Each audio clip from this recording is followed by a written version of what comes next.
Okay Varthur ಅವರೇ ಹಾ madam ಕೇಳಿಸ್ತಾ ಇದೆಯಾ? ಇದು ಬೀನ್ ಬ್ಯಾಗ್ ಎಷ್ಟು ತಗೊಂಡೋದ್ರಿ ಮನೆಗೆ? ಹಾ ಕೇಳಿಸ್ತಾ ಇದೆ. ಏನ್ ಮೇಡಮ್? ಬೀನ್ ಬ್ಯಾಗು ಎಷ್ಟು ತಗೊಂಡೋದ್ರಿ ಮನೆಗೆ?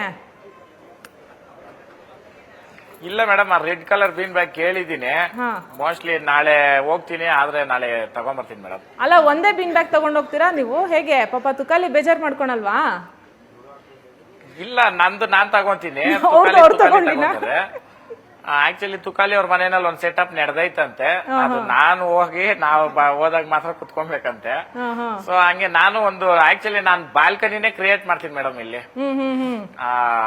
ಬಿಗ್ ಬಾಸ್ ಮನೆ ಬಾಲ್ಕನಿ, ಬಿಗ್ ಬಾಸ್ ಮನೆಯಿಂದ ಏನಾದ್ರೂ ನಾನು ತಗೊಂಡ್ ಬಂದಿದ್ದೀನಿ ಅಂದ್ರೆ ಒಂದು ಫ್ರೆಂಡ್ಶಿಪ್ ಮತ್ತೆ ಇನ್ನೊಂದು ಬಾಲ್ಕನಿ, ಅದು ಇಲ್ಲೂನು ಯೂಸ್ ಆಗುತ್ತೆ. ಯಾಕಂತಂದ್ರೆ ಒಂದು ಬಾಲ್ಕನಿನಲ್ಲಿ ಅದು ಸಪರೇಟ್ ಬಾಲ್ಕನಿ ಅಲ್ವಾ, ಅದ್ರಲ್ಲಿ ಕೂತು ಇಲ್ಲಿ ನಮ್ ದನಗಳು ನೋಡೋದಿರ್ಬೋದು, ಬರ್ದಿರೋರ್ನ ಮಾತಾಡ್ಸೋಕೆ ಒಂದು ಒಳ್ಳೆ ಇದ್ ಮಾಡ್ಕೊಂತೀನಿ. ಯಾರೇ ಬಂದ್ರು ಇನ್ಮೇಲೆ ಬೀನ್ ಬ್ಯಾಗ್ ಮೇಲೆ ಕುಂಡ್ರಸೆ ಮಾತಾಡ್ಸ್ತೀನಿ ಮೇಡಮ್.